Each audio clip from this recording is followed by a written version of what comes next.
Omar says the long history of the arrival of Columbus and the Pilgrims, it isn't pretty, but it happened. It absolutely happened. You know what? On that note, let's jump in to talk about... So Stephen Miller is, I think he's the Deputy Chief of Staff for the Trump administration in Washington. The other day, he was giving one of his... I don't like to call them press conferences because it's more like lecture. He's lecturing people.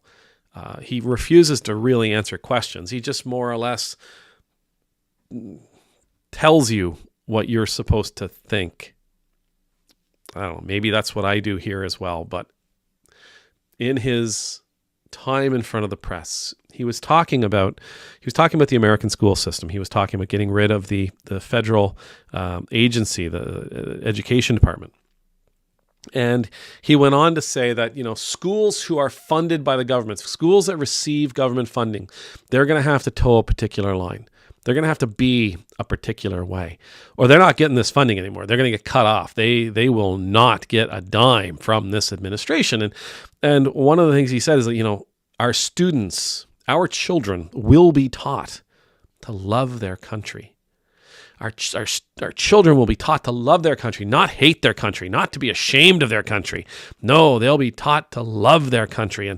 And that line just brought up all kinds of stuff for me. It brought up all kinds of stuff for me. And one of the things it brought up, it kind of relates to what Omar just said about, remembering. That's from the day Columbus sort of touched the beach. It's been hit or miss. We've had some real rocky moments, right? In our collective history. We've had some really rocky moments since those European explorers, first made contact here. We've had a great deal of problematic and troubling historical experiences from the time of the colonies, from when those colonizers from Europe began arriving. We've had a very, very troubling history with our conflict with Indigenous communities, our attempt to conquer and decimate, wipe out. Decimate's not the right word. Is it to commit a genocide against the indigenous nations of this land? We have an incredibly ugly history of slavery and torture. And how we've dealt with poverty and listen, the bottom line in this is that yes, I understand the desire to help kids be proud of where they come from and to help kids love where they come from. I get that. I understand the desire to help them love their nation. But if you only love something because you believe it to be perfect, it's a pretty thin, a very weak love. It won't hold up, right? It won't hold up to the disappointment of taking the makeup off. It won't hold up to the disappointment of taking the girdle off. It won't hold up to the disappointment of reality. There's a great Canadian band called the Northern Pikes, and years ago they had a hit song called "She Ain't Pretty, She Just Looks That Way." And if you haven't heard that song, I would encourage you go listen to that song. It's a great song. The story in the song fits the title perfectly. It's about a guy who goes to a bar, and this guy's got, they describe him, he's got nothing going for him. He's got nothing going for him. He doesn't even have bus money, right? He doesn't even have bus fare. And he's in a bar and he meets this woman and she's gorgeous and she's everything. And he what does she say? "Oh, you want to take me home?" He says, "Sure, you got some change for the bus." Right? That's where this guy's at. And he bumps into this woman, he meets this woman that's just everything he could possibly imagine. And then before every chorus, somebody tells him, she ain't pretty, she just looks that way. The bartender, she ain't pretty, she just looks at her that way. His friends, she ain't pretty, she just looks that way. Her dad, she ain't pretty, she just looks that way. When we fall in love for someone who, quote unquote, ain't pretty, they just look that way, eventually we end up disappointed because we've fallen in love with something that's not real.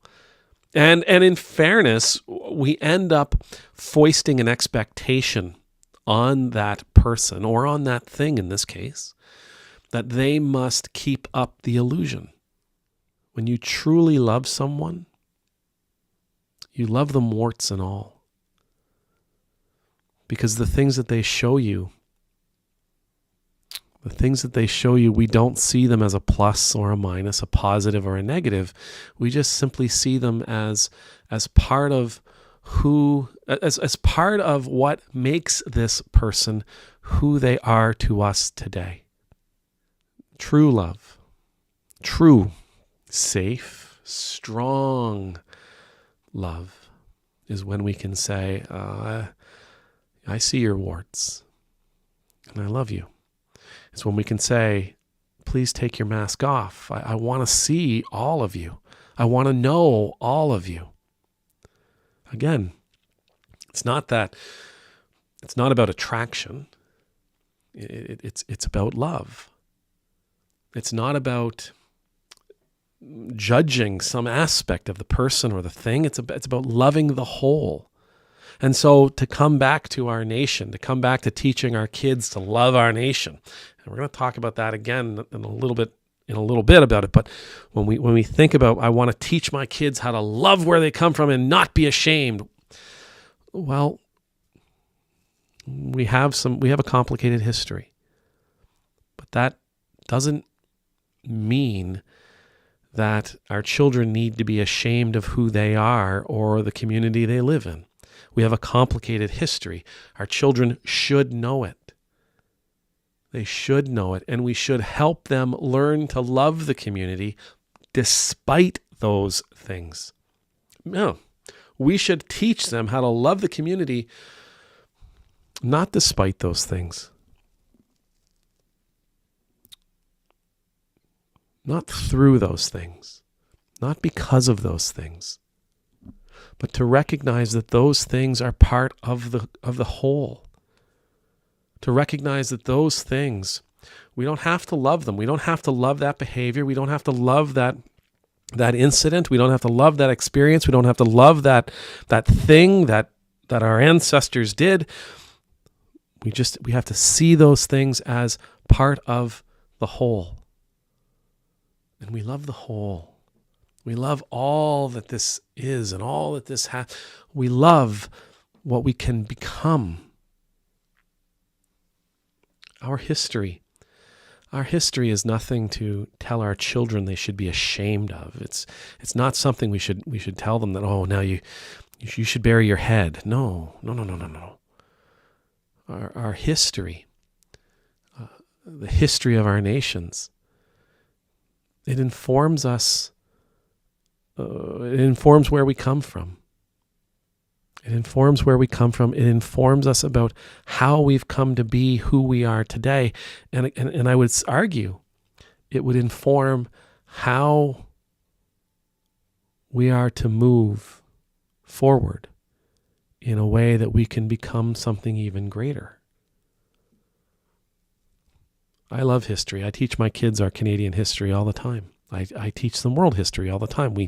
I think we bore my wife to tears some days where we're talking about something that happened in the world at some point in some way and what we think about it. All of those things brought us to this place. As ugly as they might have been, they all brought us to this place. Understanding them will help us to keep moving forward. Knowing about them will help us to keep moving forward. Taking the masks off, taking the mask off of our nation.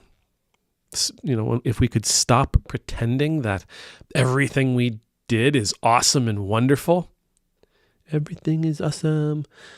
If we are willing to do that, not only do I think we can teach our kids how to truly love where they are, the nation they live, the community they live in, but I think we can also help inspire them to be the kind of people who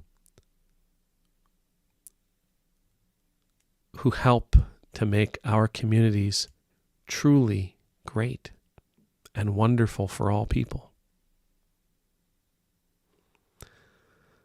We don't have to be afraid of the past.